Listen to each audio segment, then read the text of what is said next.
Hi, everybody. I'm Matt Weiner. 20 years ago, everything changed in the basketball world when the Dream Team made its appearance on the Olympic stage in Barcelona. Fans across the globe saw the story unfold on the court as a Hall of Fame collection of talent dominated the competition. What took place behind the scenes has remained hidden until now. Up next, an NBA TV original documentary. It's NBA TV's The Dream Team, presented by Right Guard.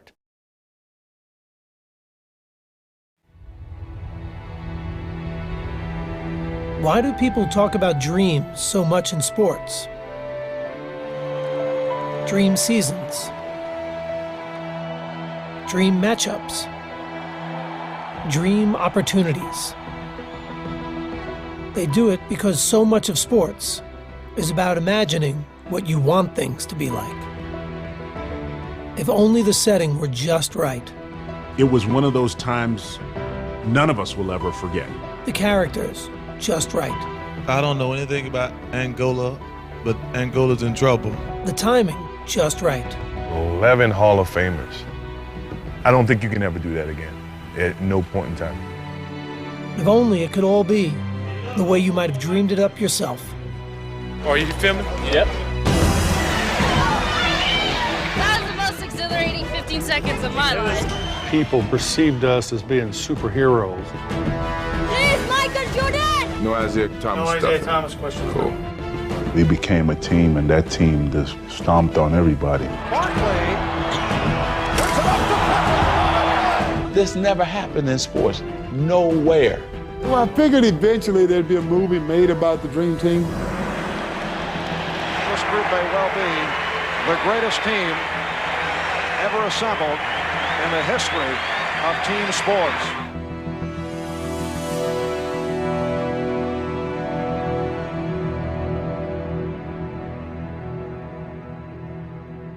God bless you, and God bless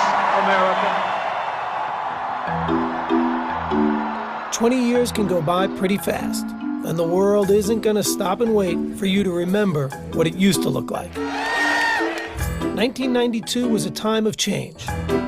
New faces in America quickly transforming into cultural icons. None more so than the superstars of the NBA. The Bulls have repeated. Let the party begin. After the legends of the 80s had lifted the league's profile to new heights, a fresh crop of players had blown the lid off.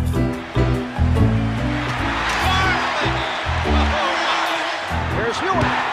Robinson. Their talents and their charisma made them more than just basketball players. I am not a role model. They were a new kind of star athlete whose popularity transcended the game. Like Mike. If I could be like Mike. Is it the shoes? No, Mom. And now the very best of them awaited their brightest showcase, the world's largest athletic stage, the Olympic Games in Barcelona, Spain, even if no one truly realized the impact they would make there. It's a watershed moment in the history of sports, not just the Olympics, not just basketball. It moved the culture along. But in 1992, not everyone was ready for them. Not everyone thought pro basketball stars had a place in the Olympics. This kind of thing had never, ever, ever been done. So there was a lot of, poking the bear, if you will, by people in my profession. Sports journalists and journalists in general were skeptical, angry, because this wasn't the Olympic movement. The Olympic ideal had always been about amateur competition, which meant the United States had always sent basketball teams made up of college kids, teams that dominated for decades. In 1972, the Soviet Union was awarded a victory over the U.S. in a controversial gold medal game. The United States apparently had won the game, but the debate still goes on. To this day, that American team still hasn't claimed their silver medals. But that result seemed like a fluke when the Americans got the gold in their next two Olympic appearances. The U.S. has its 9th gold medal. While the U.S. celebrated, though, The rest of the world was catching up. So in 1988, when the Soviets won again, there was no talk of any fluke. The United States goes home with a semifinal loss to the bigger, more experienced USSR team. I was embarrassed. I know some of the guys left their medals there in the room. They didn't want to take them home. And here we are, USA on our chest, and we didn't get the job done. But the amateur ideal had gotten muddled. While NBA players were prohibited from Olympic competition, professionals from other leagues abroad could play. If you played in Europe for money, you were an amateur, but if you played in the NBA for money, you were a professional. And so our players weren't eligible. Those other countries were using pros. Playing against 18, 19-year-old kids, that is really unfair. Changing the hypocrisy, though, was a central goal of a European named Boris Stankovic, the head of FIBA, the World Basketball Federation. He was very much intent on lifting basketball up to the highest possible level of international sports. And if the whole world knew that the very best players in the world were not participating in the Olympics, that made it a second-class event. So in 1989, Stankovic issued a resolution to allow pros from all leagues to compete in the Olympics. But back in America, the NBA was lukewarm to the idea. We wanted to be good partners with FIBA to grow the sport of basketball, but we weren't particularly anxious. We didn't know what it would mean. We didn't know if our players would want to do it. We didn't know what the logistics were, but the vote passed, and NBA players were eligible for the Olympics. Now the issue wasn't about whether American pros could play, but whether the best players wanted to play. The one guy that, that we were a little concerned about was probably Michael.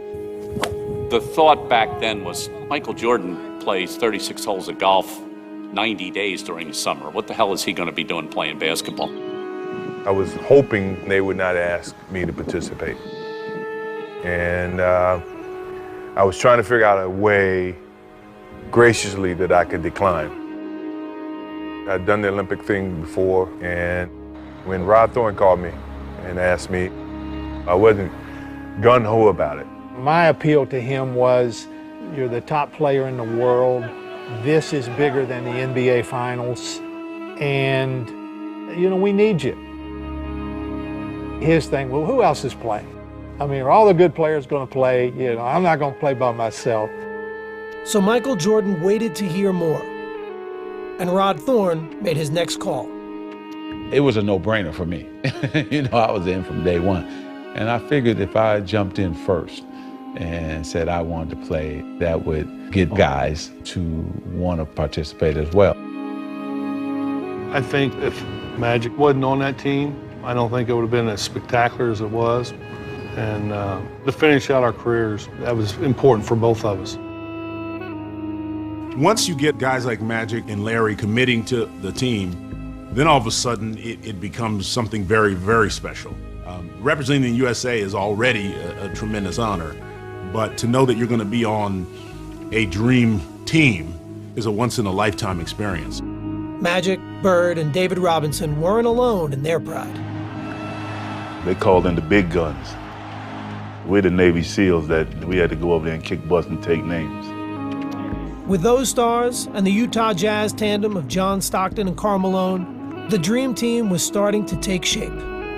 It don't matter if you call me last. I got the call. I didn't feel like that I deserved to be called, but I truly wasn't going to tell them that. I was like, yeah, I'm in. I didn't even think to say who else was on the team. I'm like, yeah, I'm good. Yes. Charles Barkley's ability was never in question, but his attitude was. God want us to win the world championship. I don't know if I go that far, Charles. No, I talked to him the other night. I learned early in Philadelphia. It doesn't matter what I say. So from this day forward, I'm going to say what the hell I want to say. And some people are going to like it, and some people are going to dislike it. But after a series of incidents on and off the court, the least of the committee's concerns were about what Barkley would say. I was asked to talked to him. He was so honored that we would even think about asking him. He convinced me that you won't have any problems with me. Now, with the team nearly complete, Rod Thorne had enough talent secured to go back to where he started. Representing my country was a big thing, but I think, the biggest motivation for me was now I get to spend time with some of the guys I compete against all the time. Portland's Clyde Drexler rounded out the list of NBA players, while the final spot on the roster was reserved for an amateur, Duke's Christian Laettner, coming off back-to-back NCAA titles. There's the pass to Laettner. Puts it up. Yes! In any other Olympic year, Laettner might have been the team's biggest star. But on this team, he was fine with being the last guy on the bench. I tell people this all the time, and it may shock them, but my most enjoyable year was my freshman year because they don't expect nothing from you except carry the luggage, do the laundry, and get our donuts. And that's easy. The harder thing is to be the leader. By May of 1991, 2 months before the Olympics, the team was set. 1 college kid and 11 future Hall of Famers. The man charged with putting it all together was the unflappable Chuck Daly. Okay, all set? I'm set. Chuck looked the part. He was the guy that looked like he owned the arena, but he would also push the broom. His hair was beautiful. His suits were immaculate. He wanted to win, but he wanted to look good. As the head coach of the Detroit Pistons, Daly did both, winning back-to-back championships in 1989 and 90. The Pistons are winners and still champions of the world. The Pistons were nicknamed the Bad Boys for their aggressive and some said dirty style of play, never more evident than in their memorable playoff battles with Michael Jordan's Bulls. Michael on the move against Vinnie Johnson to the hoop. He is necktied. Oh. Michael Jordan goes down hard. Detroit and Chicago had no love for each other. So when Daly was named the Dream Team coach, many wondered how he'd handle working with the Bulls' biggest star. I was being asked to wrestle with some demons and some issues. But the coach was well acquainted with the task of managing personalities. He coached the bad boys. And if you can coach those, you can coach anybody. One player Daly wouldn't be coaching in the Olympics, however, was his own star in Detroit, point guard Isiah Thomas, who controversially had been left off the team's roster. No matter how much people try to say now, it was no big a deal. It was a big deal. I talked to Isiah at the beginning of the year about the aspect he wasn't on the team, and he was not comfortable with it. I'm sure he is very hurt. He's a very deserving player, but he was not selected. Thomas was well on his way to a Hall of Fame career, but was also seen by many as the biggest cultivator of the Bad Boys image in Detroit. And now Isiah Thomas and Cartwright are swinging. Isiah was the general. He was the guy that would yap at his teammates and say, knock him on the ass, do whatever you got to do. A beautiful backdoor pass from Pippen, and he is walloped. He knew he was going to get hit. I despised the way that he played the game. Did you want him on the Dream Team? No, I did not want him on the team. Did Michael? Did you want him on the team? Well, I can't speak for Michael, but I don't think he wanted him on the team. Now, there has been speculation that your icy relationship with Isiah Thomas is the reason that he was not selected. Well, what is your reaction to that? That was one of the stipulations put to me prior to me even committing, that Isiah wasn't a part of the team. I was getting strong innuendos that it wasn't just, it was coming from higher places that didn't want Isiah Thomas on the team. Certainly things are being pointed at me because of our relationship and of course about the way that the end of the game between Detroit and Chicago ended. We were picking the group just after the Pistons had been eliminated by the Bulls, and it was very bad timing for Isiah. Everybody had fresh in their mind the picture of Isiah walking off the court. Pistons wasting no time in getting out of here. They left off the bench, although there's 7 and 9/10 seconds remaining. The Pistons just left. When the Pistons walked off the court before the final bell, I think it left a bad taste in a lot of people's mouths. All right, no Isaiah Thomas stuff. No Isaiah Thomas questions. Cool. Jordan and the team were done answering questions about Isaiah. But with training camp approaching, a bigger question would need to be answered. Hello, how you doing? How would the 12 stars that were selected play together? Welcome. Training camp began on June 22nd, 1992, in La Jolla, California. And when the gym doors opened, no one was quite sure what to expect, especially the players themselves. There's a lot of egos in one gym and on one team. Everybody wanted their form to shine and showcase why they were a part of this team. With all these stars on the team, if it comes down to the last shot, who's going to take the shot? Me. Everybody in the world has an ego. The only difference between us, we have a reason to have an ego. Every one of us felt like we was everybody. And when practice started that first day, every player seemed to be trying to prove just how great they were. It was a very competitive practice, and I'm thinking, aren't we all on the same team? Patrick go, I don't want to play with David, I want to play against him. Then you hear Michael say, I don't want to be on Magic's team, I want to play against him. Every evaluation of Michael Jordan at that time was, he's good, but he's never Magic Johnson. In my competitive nature, I wanted to use every little bit that I could gather so that I can gain an advantage. Karl Malone, he's the only guy I would even compare to myself at the power forward position. So I want to prove that I was the best power forward in the world. Charles. Yeah, he's a great talent. Do I think he's better than me? Hell no. So let's do this. By the time this over with, you're gonna be thinking I'm damn good too. The first practice, Barkley drives baseline and Karl Malone jumps up like this. Barkley just dunked on him so hard. It was just an unbelievable play. I felt like, man, I cannot believe that I'm part of this practice. A few days later, the team had a chance to acclimate themselves to playing on the same side. Chuck Daly had scheduled a scrimmage against a select group of college players, a group thrilled to be facing off against their idols. I found out today I might be picking up Magic a little bit full court, so, things are just happening for me that really makes me happy. My whole thought process was don't embarrass yourself, and that was like the theme for me, like just hang in there.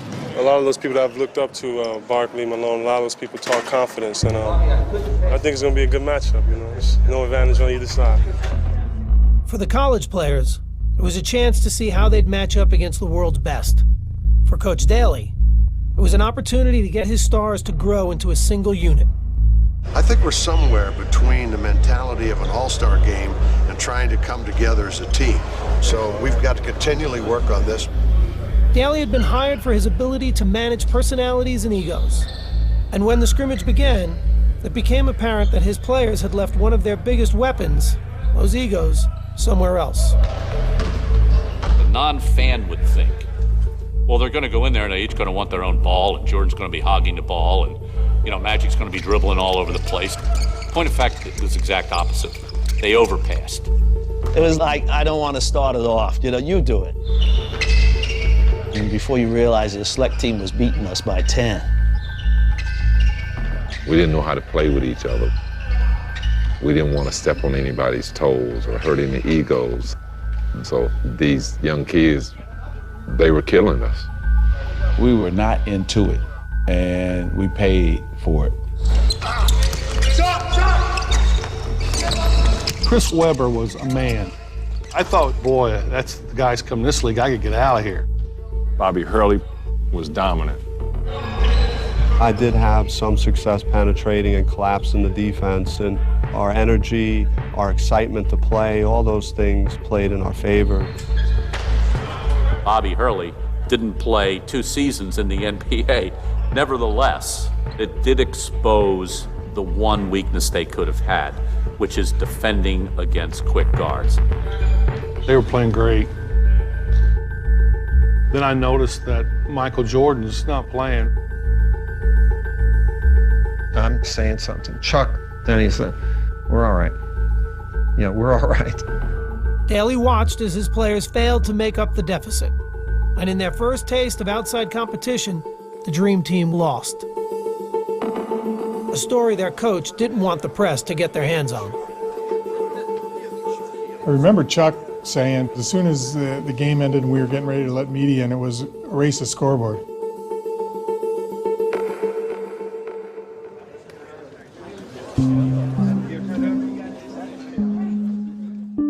Media comes in, scores, if not hundreds. They can sense something. You can feel the tension, or you can feel something in the air. Well, some of these college players we've just got through playing against probably should be on this team, but they'll get their chance.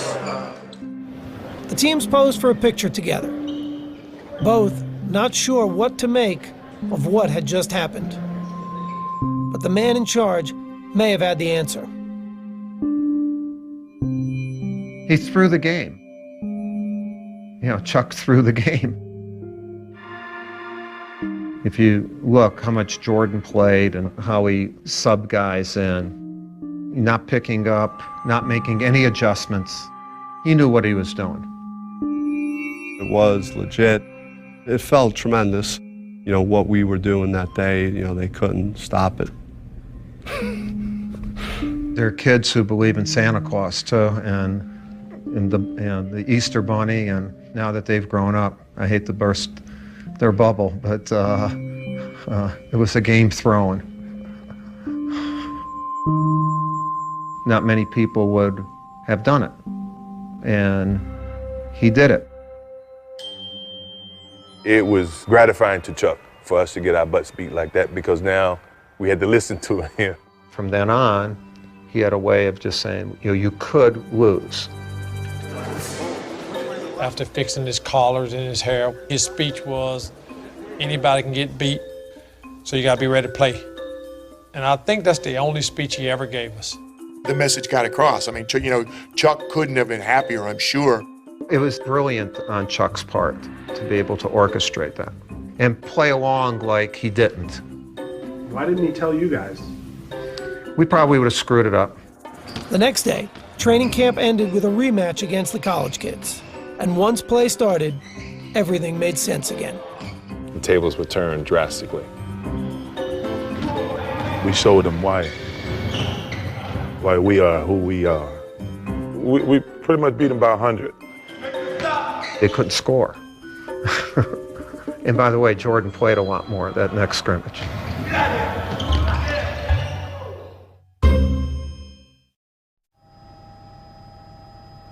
Before the Dream Team could play in the 1992 Olympics, they had to qualify. The place to do that was Portland, Oregon, and the Tournament of the Americas.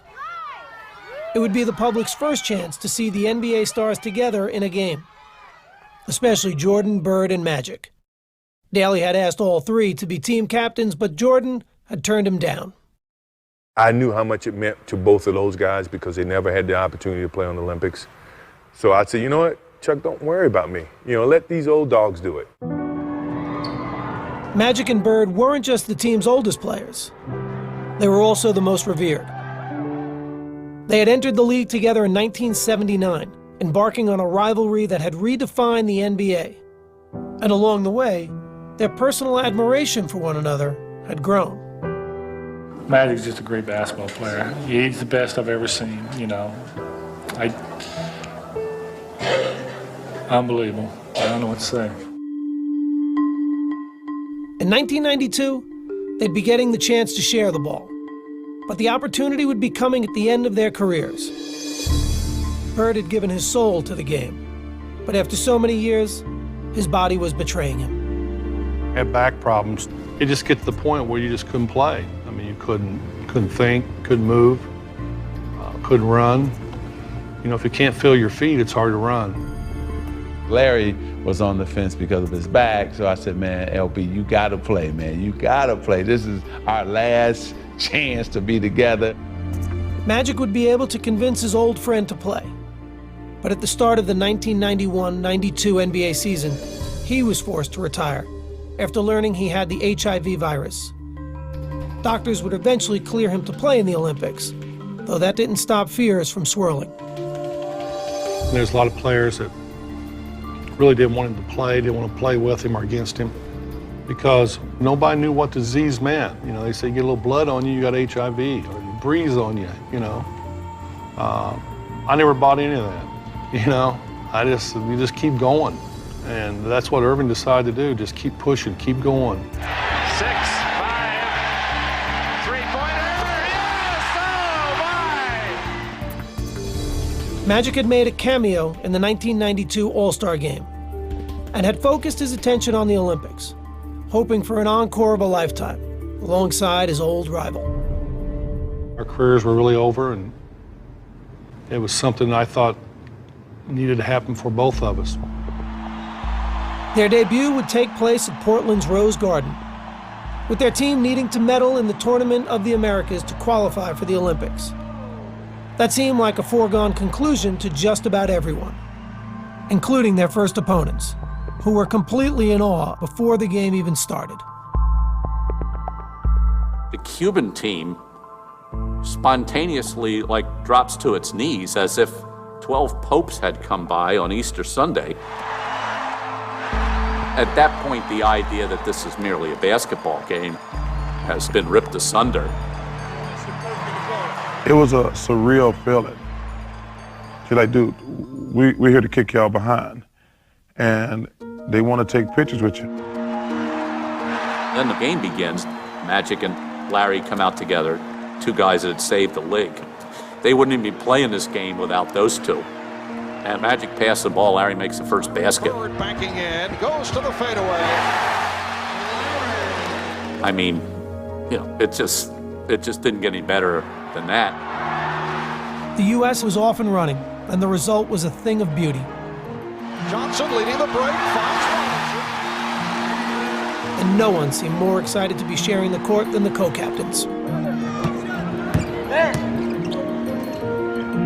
Bird for 3. Opening night was a smashing success, with the outcome never in doubt. Bullet from Magic. And late in the game, fans in Portland decided they wanted a curtain call from a 3-time MVP. The crowd start cheering, Larry, Larry, Larry.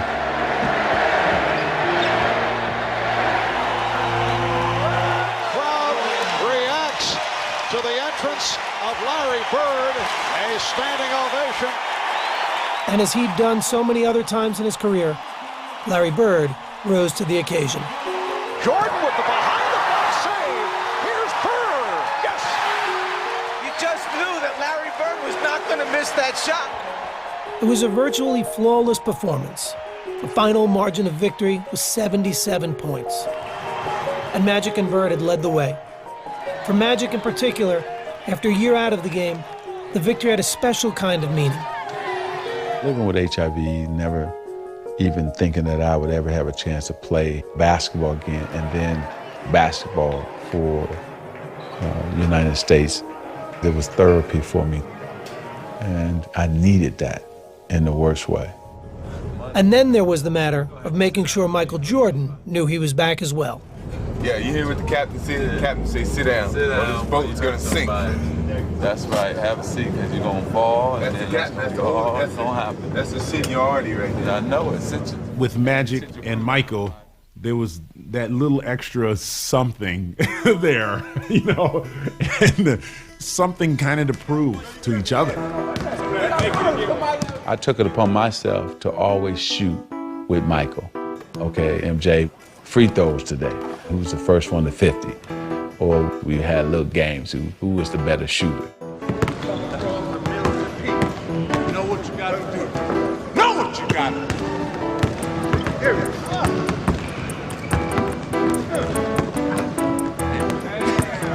He didn't want to relinquish that control of the 80s, in a sense, even though we were going into the 90s. Don't touch the phone. One hand, don't touch it. Don't touch it.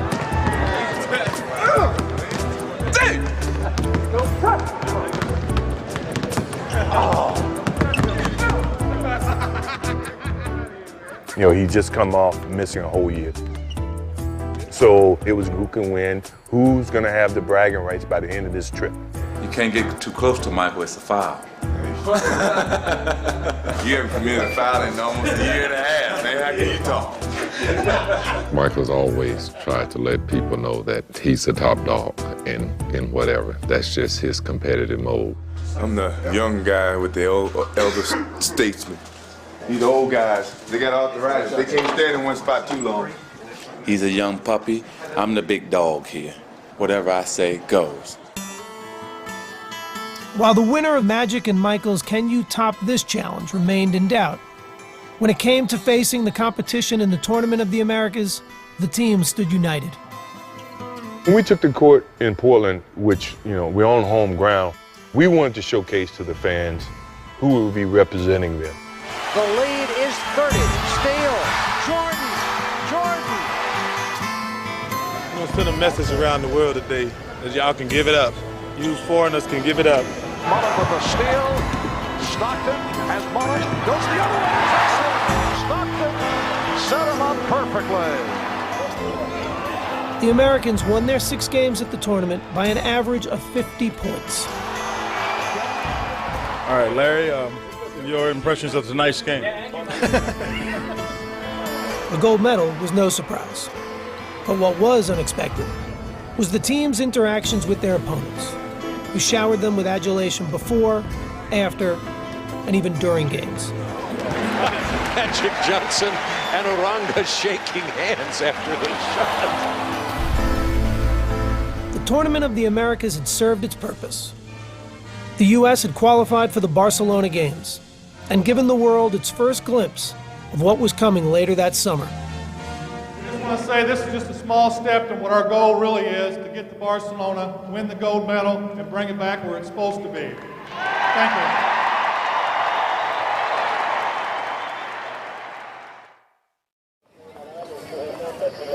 On July 18th, 1992, with the Barcelona Olympics a week away, the U.S. men's basketball team headed overseas. Straight back into the left, private room, follow Irvin. They would hold several days of practice in Monte Carlo and play one more tune-up before heading to the Olympics.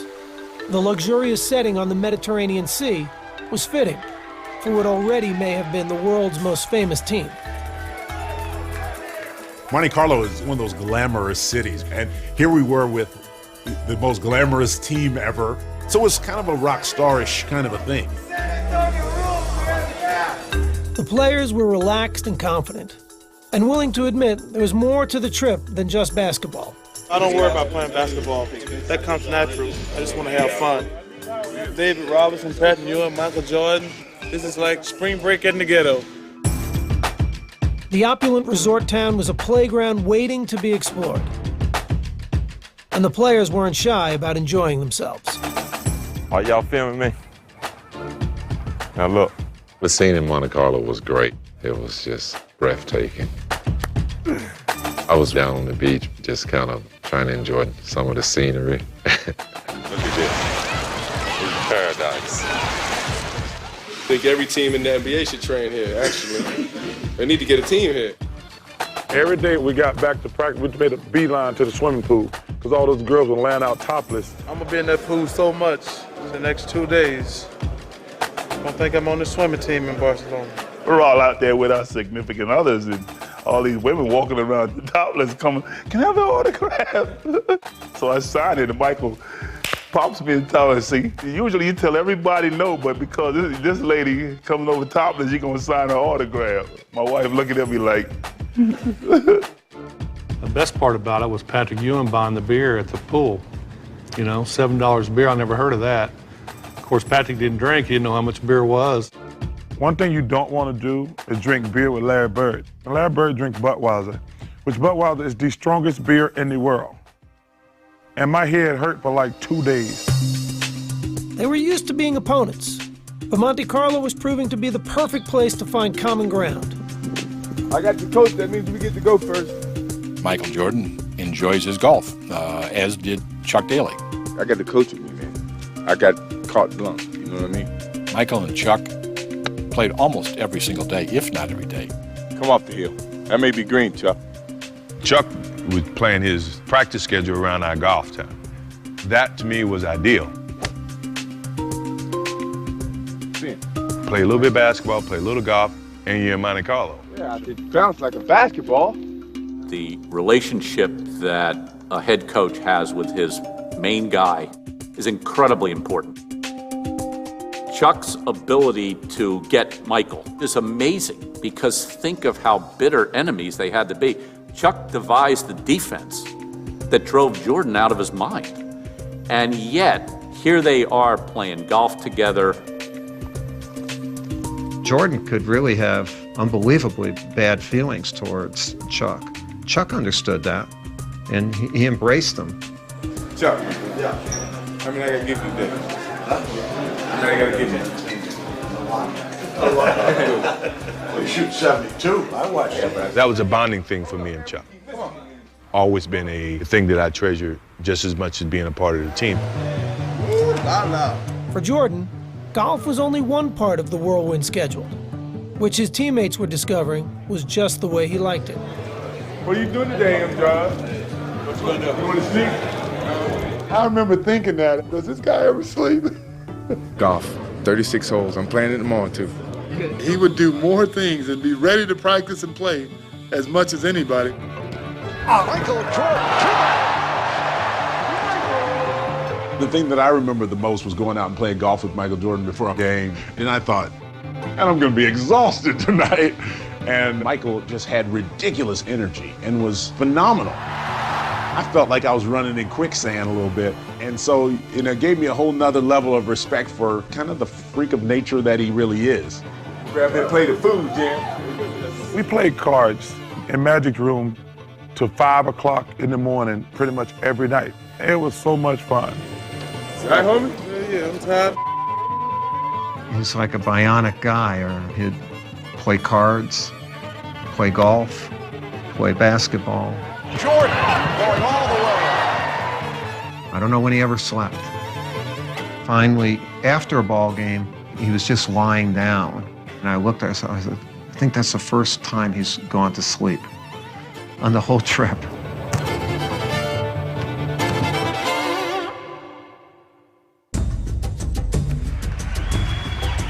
After a few days in Monte Carlo, the players returned to the court for an exhibition against the French national team. Everybody had their eyes on one team. You could feel that it was just such talent, such incredible skill, and it was just such a pleasure to watch. The Americans won the game easily, even if their performance was far short of seamless. It wasn't a great game. A lot of sloppy passing. I didn't like any of it. It was a terrible game, and U.S. looked half interested. And so Chuck kind of the next morning in Monte Carlo, even though everybody was a little hungover and tired, had to really kick their butt. Chuck says, okay, this is what's going to happen. We're going to play it like a real game. We're going to play 4 quarters. We had me, Scotty, Mullins, Bird, and Patrick, and Magic had his 5. We weren't going to change that team at no point in time. You got your 5, I got my 5. We gave them the college guy. You can have Christian Laettner. We don't want him. You can have him. He's just over there waiting to tag in. But it was about pride. And the college kid couldn't help either one of the teams. Michael Jordan called Clyde out and went at him. Tell him, this is what I'm going to do to you. Fall away jumper, good. What did I tell you? So I said, no, Clyde, you better get him back. You better get him back. Charles Barkley said, I want to take Karl Malone now. So Charles gets it, fall away jumper, good. I said, Karl, you got to get him back. You better go down there and get him back. Karl went right at him, jump shot. You ain't nothing, Barkley. So then I came down.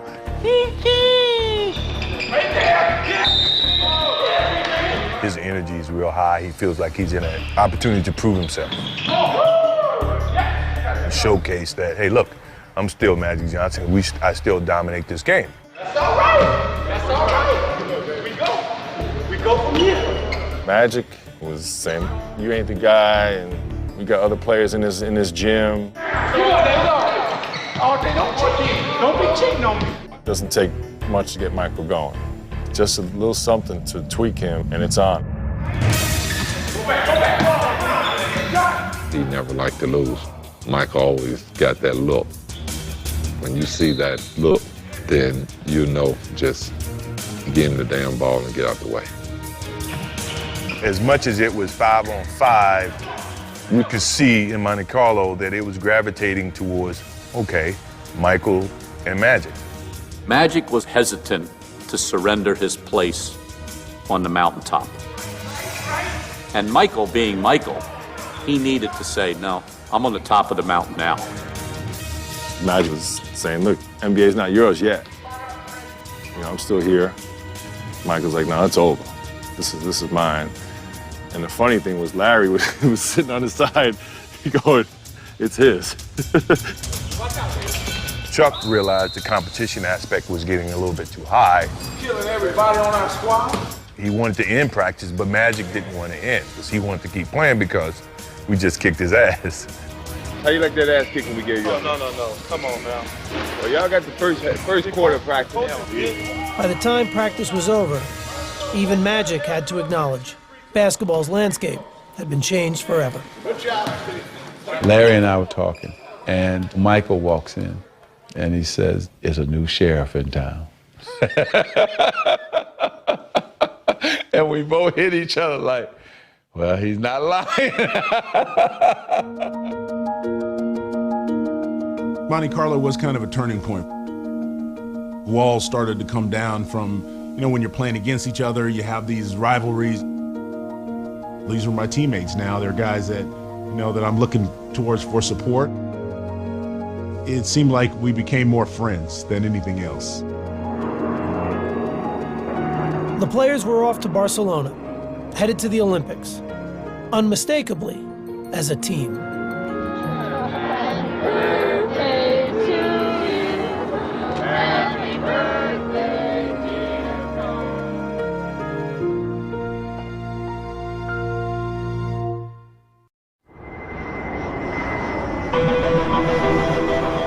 The United States men's basketball team landed in Barcelona for the Olympics on July 24, 1992. In store was an experience unlike anything they or the sports world had ever seen. The plane landing in Barcelona, helicopters flying over it. We're thinking, wow, what is all the commotion? What happened? And then we figured out they were there for us. That was the first time that we realized how popular and how enormous this thing was. I was like, guys, if we lose, it's gonna be like the biggest upset in sports history. Barkley was right. There was no margin for error, a reality the rest of the team openly accepted in their first press conference in Spain. I know I'm really afraid to fail because I can't go back home if we don't win the gold. Even though from a little small place in Summerfield, those 250 people there said, I can't come back. Barkley, meanwhile, handled an endless barrage of questions as only he could. How did you feel in 1972 when the Soviet Union beat the United States in that wild game? Well, I had just flunked my entrance exam into kindergarten, so that was the only thing, Everybody that has ever been in front of a camera, we tend to not say certain things. Why don't they just take their ass whipping like people and go home? Barkley says things that we would think about and never say. We're gonna have a little revenge in our hearts for 72 and 88. David, he can't say that because he's a Christian, but He said, man, you don't talk honestly enough to the media. You need to tell them what you're really thinking. I said, Charles, you talk too much to the media. You need to stop telling them everything you're thinking. And when Charles was asked about the team's first opponent, his prediction was as honest as ever. I don't know anything about Angola, but Angola's in trouble, I think. Just moments ago, the Dream Team boarded the bus outside their hotel along the Ramblas. They're heading for their first matchup in Barcelona with the Angolans. I can remember the first game, the real game, when we came out of the locker room and stepped on the court. And I finally said to myself, I can't believe this, I'm here. At that point, We were in serious Olympic mode. This actually may be the biggest mismatch of the entire Olympics. Barkley off a beautiful feed from Mullen, and he drew the foul. Magic right to the U.S. with a 46-1 run. 46-1. It was just a tremendous atmosphere because there was an appreciation for how great the U.S. players were. After the first half, Barkley's pregame prediction appeared dead on. But in the second, Charles found some trouble. I had players in Angola who play against Charles Barkley. They told us there's no a kid, a fat boy, is many aggressive in the paint. Rebound Barkley. Rebound Barkley. And he's fouled and shoves David Diaz. Well, Charles getting a bit aggressive. I thought they were playing dirty. And I told old boy, I don't even know if he understood. I said, hey, man, ease up on the elbows. Barkley from Pippen. I let it go twice. You can see the frustration with Barkley. And the next time, I just cracked it. Barkley from Pippen. And a technical foul has been called on Barkley. To his dying day, Charles claims the guy elbowed him 3 times. I said, Charles, you're full of crap. No, it's not true. I didn't elbow Barkley before the incident. People always say, turn the other cheek. If you turn the other cheek up, I'm gonna hit you another cheek too. I thought, what are you doing, Charles? The guy is half your size, but Charles was an equal opportunity abuser. Erlander Codimbra did not think it was a friendly elbow. That's the same guy that just asked for an autograph, Charles. I mean, you think he's not intimidated? I think he's acting like a bullying, but maybe it's from his personality. The United States has defeated Angola by the score of 116-48. The game may have ended in a rout, but afterwards, the result was overshadowed by the controversy. Well stood the elbow. Well, he hit me, I hit him. That's the way it is. Charles made you look like the ugly Americans, which we were trying not to do. We said to Charles, look, man, you're a reflection of all of us.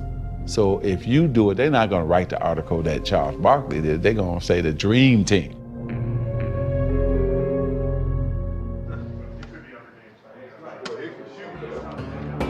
Barkley had stained a dream debut for the Americans. But in their next game against Croatia, Scottie Pippen and Michael Jordan grabbed the spotlight, with the focus on their matchup with one of Europe's best players, Toni Kukoc. Major storyline that carries into this game involves Toni Kukoc, second-round pick of the Chicago Bulls. Back in 1989, the Bulls made a strong push to sign him last season. At that time, general managers in the league were trying to come up with gems, make their discoveries overseas. And Krause thought this guy could play in the NBA.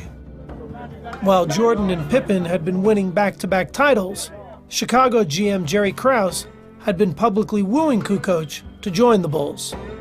Krause was recruiting this guy and talking how great he was. That's like a father who has all his kids and now he sees another kid that he loves more than he loves his own. So we were not playing against Toni Kukoc.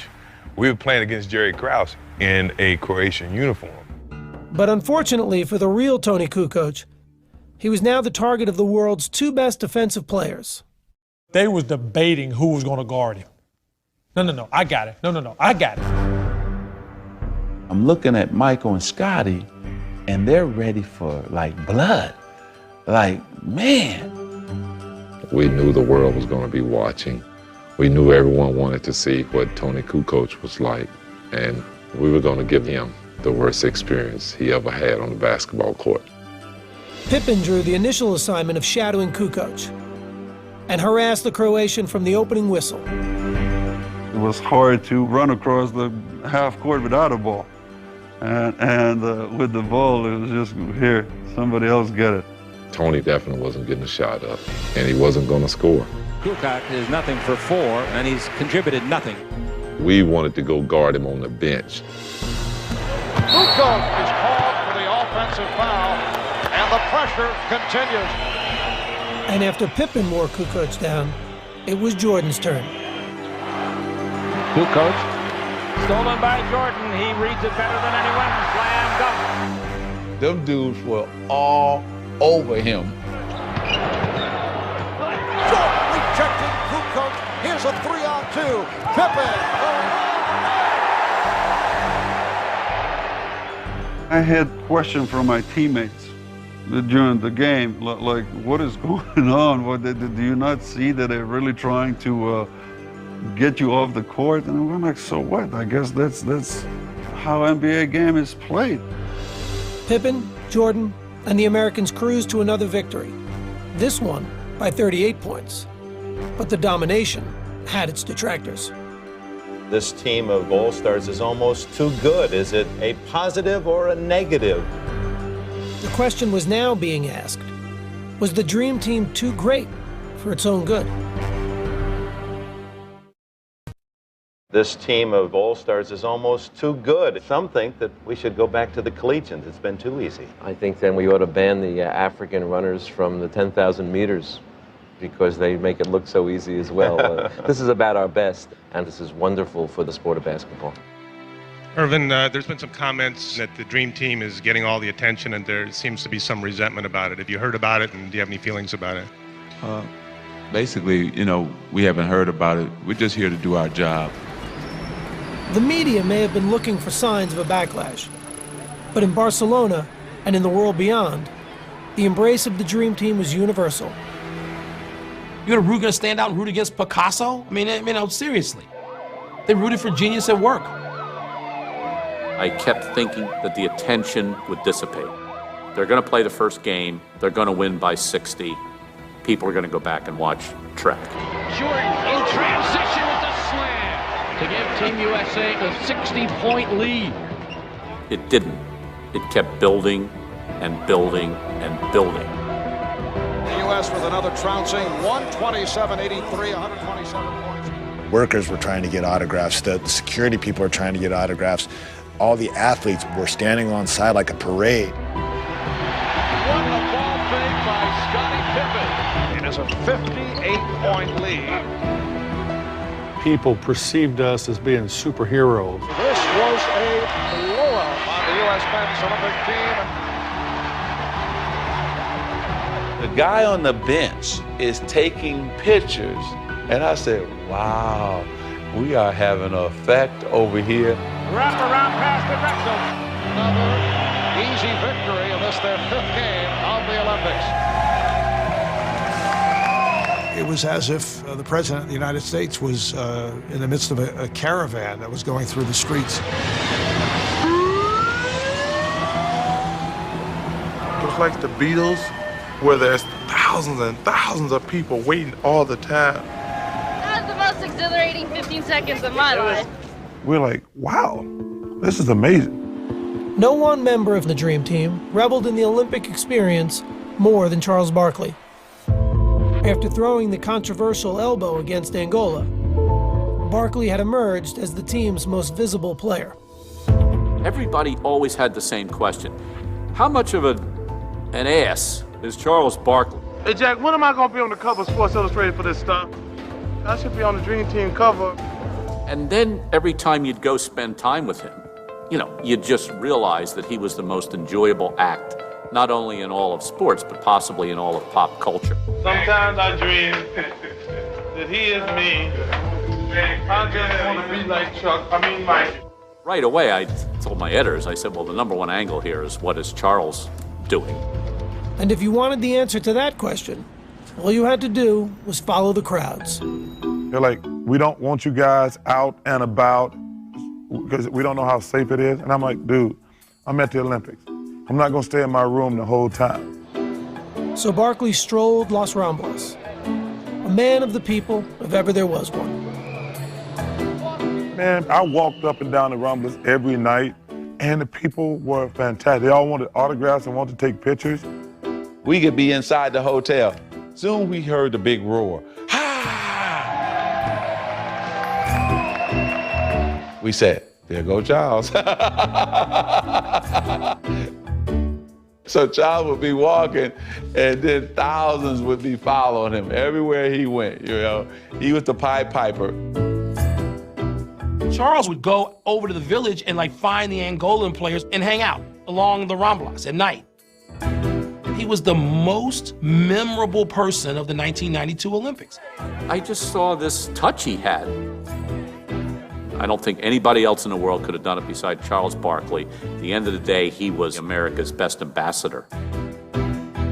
Barkley was celebrated for experiencing the Olympics on his own terms. More quietly, one of his teammates found a way to do the same. We had the motorcycle escorts and we bust through traffic like Dick Tracy. But this one day we got stuck in traffic and we're just sitting there and sitting there and sitting there. Finally I said, that's it. Let's go. Anybody wants to go with me, I'm heading. He'd get off the bus and his family met him. He started walking right through the middle of everybody and nobody noticed him. I'm still on the bus, seeing him walk down the street, and I'm saying to myself, I would give anything to do what he just did. See, guys, this is called the Ramblas. See all the footprints? All right. So Las Ramblas, it's like Times Square or something. There's just so many people walking. I'm 6'1", I'm about the average size of everybody else on that little walk. So I'm walking with my family and I have the camera and nobody's noticing. You think it's the sunglasses that's fooling them? Must be. Hi, you're from America? Yeah. Whereabouts? Whereabouts? Massachusetts. Massachusetts. You been watching the Dream Team at all? Yeah, I'm watching. They're pretty good, aren't they? Yeah. No attention whatsoever. Finally, we ran across this lady who had the Dream Team and all the pictures on her T-shirt. Hi. Hi. Are you an American? But of course. You look wonderful. Why, thank you. She started speaking real excitedly about each of the players. And I said, have you had a chance to meet anyone? Of course. We met Charles Barkley the other night. Did ya? He's a hell of a player. See, you got all the players right there on your shirt. Is Charles the only one you've ever seen? The only ones I've ever met. Hey, guys, do you know any of those guys on there? I think my oldest son, Houston, ruined the surprise. That's my dad. Your dad? That's your dad? Too bad he's not here. You play on a team? I do, yeah. Who is that guy? I can't go anywhere without being bugged. Really not much different from Michael Jordan walking through here. For the players, surreal experiences had become the norm. But even more memorable were the unlikely friendships developing behind the curtain. It was a unique mix. You know, Larry Bird and Patrick Ewing became like best friends. I got a white guy from Indiana, and I got a brother from Jamaica. Patrick said I could pick his mind. It took me 3 minutes. Now he gets a chance to come back and start picking on mine. Took me one. We were probably the two of the most unlikely people you thought that would be friends. But if you look, not only Larry and I got to be great friends, but all of those guys got to be much better friends. We all enjoyed each other. We all enjoyed the ride. And we got a sense of each other as men. Then, when we got to the court, it made it even better. The Dream Team's chemistry turned out to be the hallmark of their success, as the players closed in on what they came for. Barkley now over the side leading cheers. Their big margins of victory may have been a testament to their dominance, but numbers couldn't capture what made watching them so unforgettable. Guys played the best basketball you've ever seen in your life. It was literally like great poetry or great art. At times you feel you're watching a performance, a concert, rather than a basketball competition. This was fun. This was like, it's how basketball's supposed to be. And at the center of the fun was the team's biggest star, who had come to Barcelona at the peak of his powers and shown how much his popularity had exploded. I will say this one thing about Michael Jordan. I've been around other celebrities in my life. I've never seen people react like they do to him. People go crazy when they see him.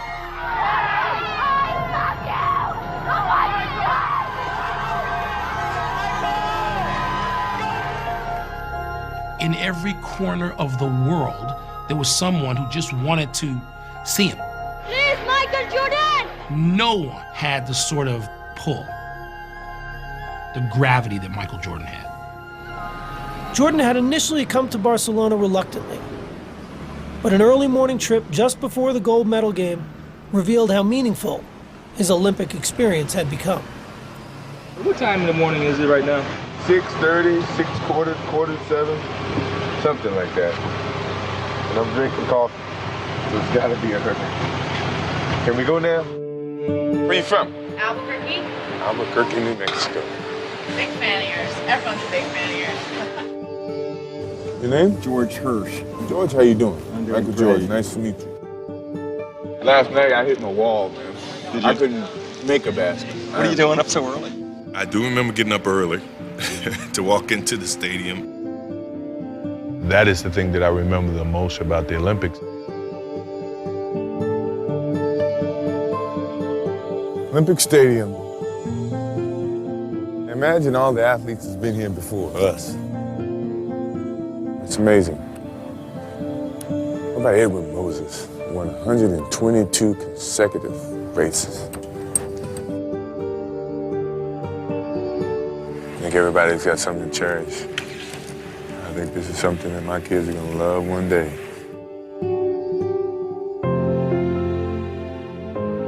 The Dream Team squared off against Croatia again in the gold medal game, offering the world one more lasting impression of their supremacy. Barkley with the lead for Mullen. Behind the back, Drexler. Team USA came to send a message tonight.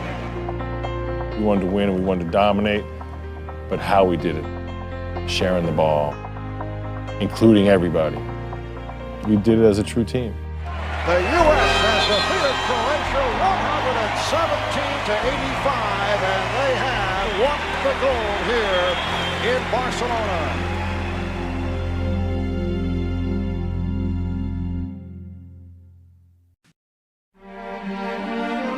Campeón olímpico y medalla de oro, el equipo de los Estados Unidos de América. There was never really any doubt the Dream Team would win gold in 1992. But as they walked back onto the court to get their medals, the moment still overwhelmed them. You saw a lot of tears from players. It was a very proud moment for me because anytime you represent your country, you know, that's a prideful thing.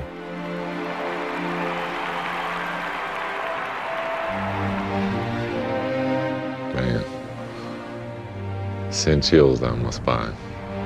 It was a reward that I had never felt like that I would ever achieve. To do it on that stage with those group of guys, it's a memory I'll never forget. Nothing in my life has ever felt like standing on that podium. I was getting goosebumps.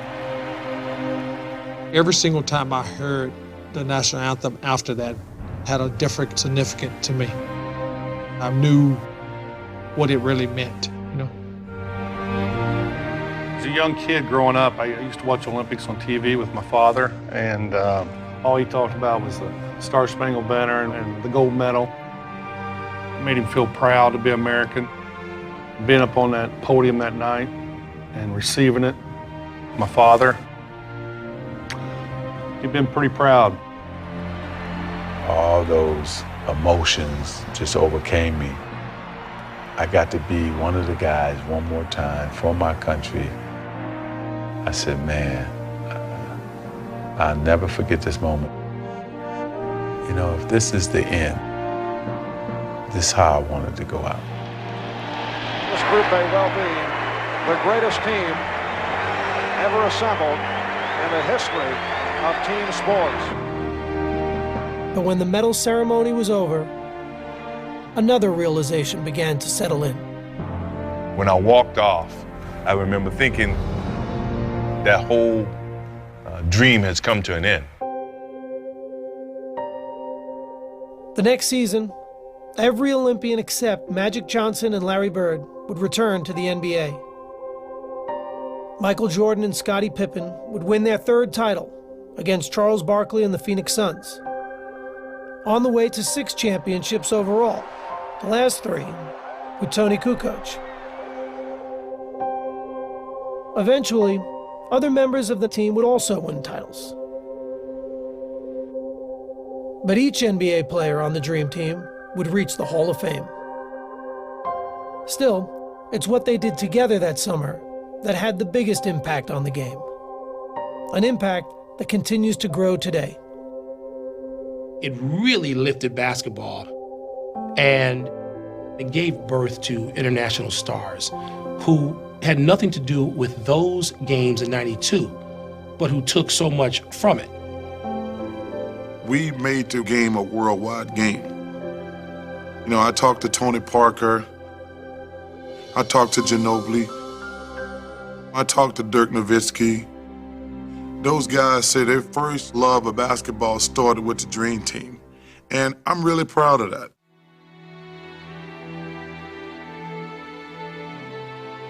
The world can change a lot in 20 years. But there are moments in time you never forget. No matter how long it's been. No matter how much else has changed in your life since. 20 years later, they've all kept ties to the game in one way or another. And they all talk about the summer of '92 as if it happened just yesterday. An experience still unlike any other in their remarkable basketball lives. I've never had more fun being around anybody. Everybody got along, there was no ego, we had fun. You know, clearly everybody reminds me I never won a championship. So that to me was like winning the championship, winning the gold medal and hanging out with these guys. The reward itself is really only a small part of the story. It's what the gold medal represents that will always tie these men together. This is like, this fraternity, that's pretty awesome. I don't think you're ever going to be able to get 11 Hall of Famers to play all at once, you know, on one team. That's unheard of. Ha! We go on the bus. Ha! We come back. Ha! Walk out the hotel. Ha! Wave. Ha! Wave outside your window. Ha! I can't believe it. I lost it so magical. I just saw my God.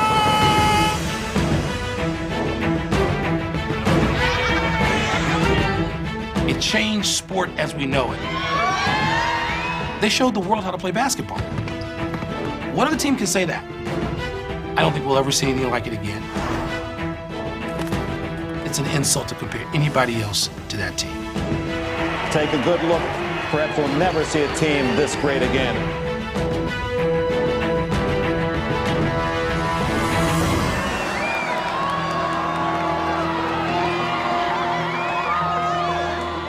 No team will ever have that happen, hasn't had that happen, and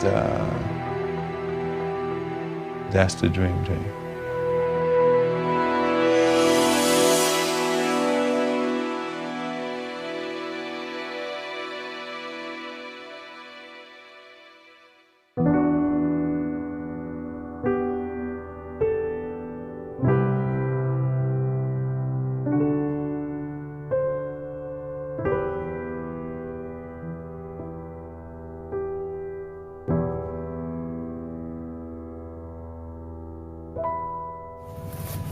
'92 gold medalists, Olympics.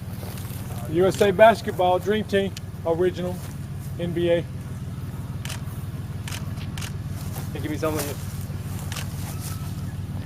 Right there. Yes, sir. Awesome.